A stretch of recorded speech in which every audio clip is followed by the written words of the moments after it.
안녕하세요. 말씀이 삶이 되기까지 바이블 라이프 이은민 목사입니다. 오늘은 믿음이 약하면 기도가 이루어지지 않는 건가요?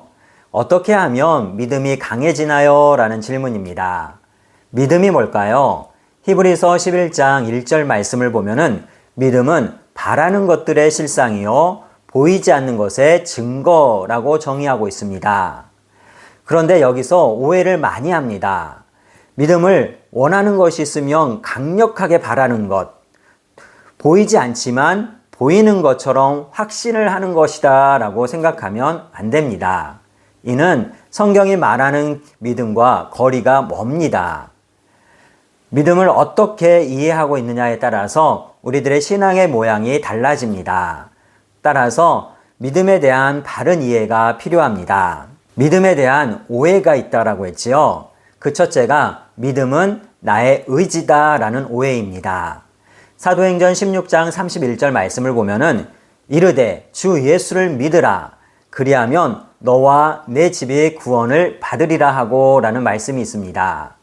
성경을 보면은 구원을 받기 위해서는 믿음이라는 인간의 의지가 필요한 것처럼 보입니다. 하지만 구원과 믿음은 하나님의 선물이요 성령의 역사입니다. 나의 의지로 예수님이 믿어지는 것이 아닙니다. 예수의 이름을 우리의 마음에 새기는 것은 내가 아니라 성령님께서 새겨주시는 겁니다. 따라서 믿음은 나의 의지 혹은 내 소유물이 아닙니다. 또 다른 오해는 믿음은 나의 노력이다 라는 오해입니다. 즉 나의 노력에 의해서 믿음이 커지기도 하고 작아지기도 한다라는 것이지요. 그럼 왜 이렇게 믿음을 키우려고 하는 걸까요?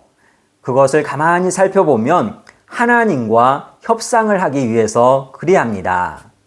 적지 않은 분들이 종교의식과 자기가 짜놓은 경건의 규칙에 매여 살아갑니다. 또는 착하게 살아가기 위해서 기회가 있을 때마다 혹은 정기적으로 선행을 하거나 기부활동, 여러 가지 봉사활동을 하게 됩니다. 그런데 그 목적이 신과의 협상을 위해서라면 심각한 문제가 됩니다. 믿음은 신과의 협상 조건이 아니기 때문입니다.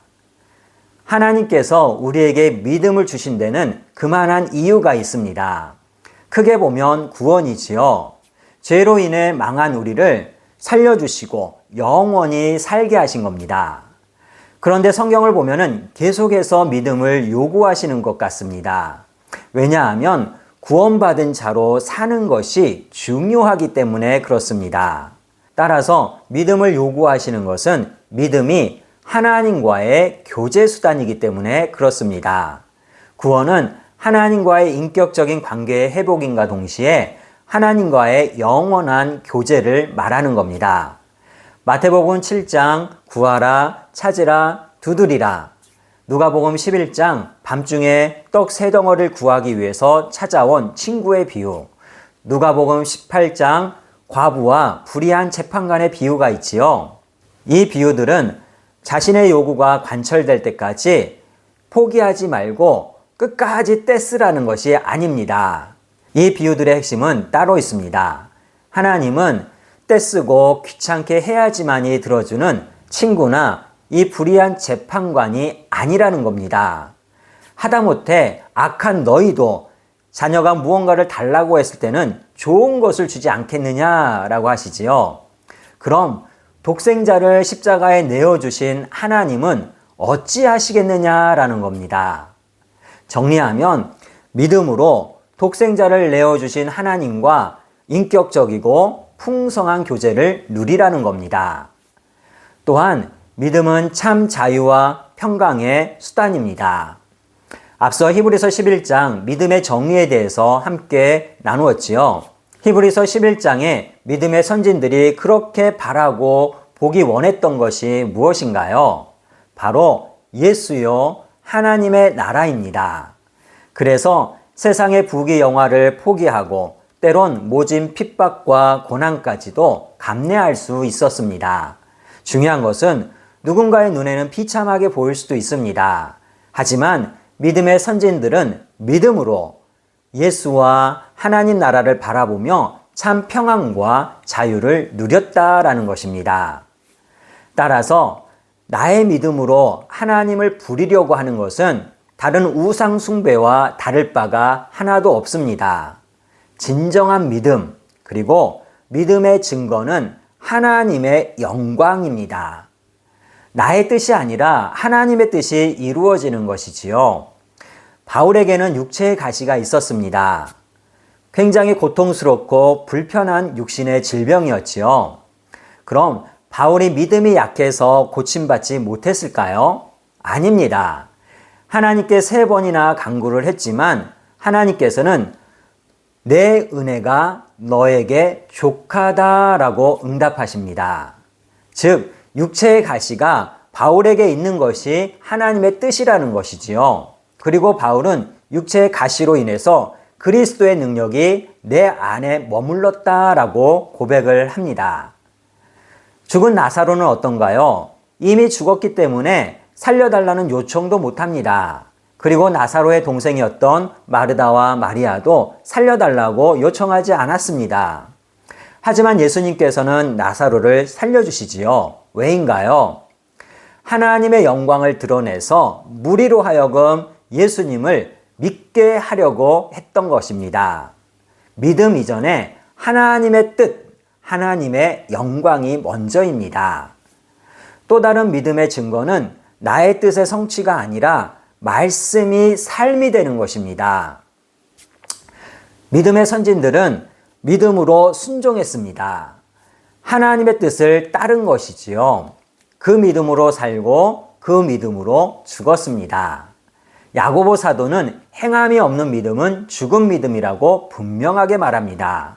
그러므로 하나님께 순종할 때 믿음이 온전해지는 것입니다. 달리 말하면 하나님과의 진정한 소통과 교제를 통하여서 우리가 하나님을 닮아가고 예수님을 닮아가는 것입니다. 자, 처음 질문으로 넘어가겠습니다. 믿음이 약하면 기도가 이루어지지 않는 건가요? 입니다. 믿음은 나의 소유도 하나님과의 거래 수단도 아닙니다. 따라서 믿음의 강약으로 기도가 성공하거나 실패하는 것이 아닙니다. 믿음은 하나님과의 인격적인 교제의 수단입니다. 또 내 삶이 하나님의 뜻대로 변해가는 것이 믿음이지요. 물론 힘들고 내 한계를 벗어난 상황에서는 하나님께 매달릴 수밖에 없습니다. 잘못된 것이 아닙니다. 때론 밥을 굶고 밤을 새워가면서도 기도할 수 있습니다. 더 나아가서 땀이 핏방울처럼 변할 때까지 기도할 수도 있습니다. 그런데 이렇게 기도하는 것이 믿음의 강약을 가름하는 기준이 되는 것은 아닙니다. 다윗은 밧세바와의 사이에서 난 아들을 살리기 위해서 금식하고 밤새도록 기도했지요. 하지만 그 아들이 죽자 어떻게 하나요?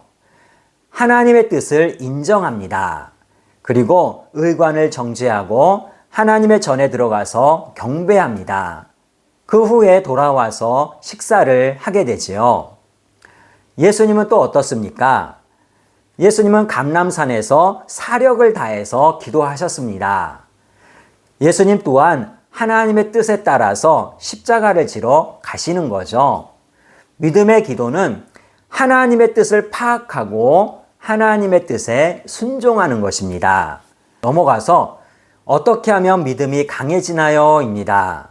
기본적으로 믿음은 내가 뭘 해서 되는 것이 아닙니다. 믿음은 하나님의 은혜요, 성령의 역사이기 때문입니다. 따라서 믿음의 강약을 위해서 뭘 하려는 것은 어리석은 것이지요. 오히려 이미 주어진 믿음을 얼마나 누리느냐가 중요합니다. 그러므로 믿음을 나의 의지나 노력으로 생각해서 종교적인 규칙을 지키고 공덕을 쌓아서 하나님과 거래하려고 해서는 안 됩니다. 오히려 믿음으로 하나님과 인격적인 교제를 풍성히 누리고 하나님의 뜻이 내 삶을 통해서 이루어져 가므로 진정한 평안과 자유를 누리는 우리 모두가 되기를 주님의 이름으로 축복하고 소망합니다.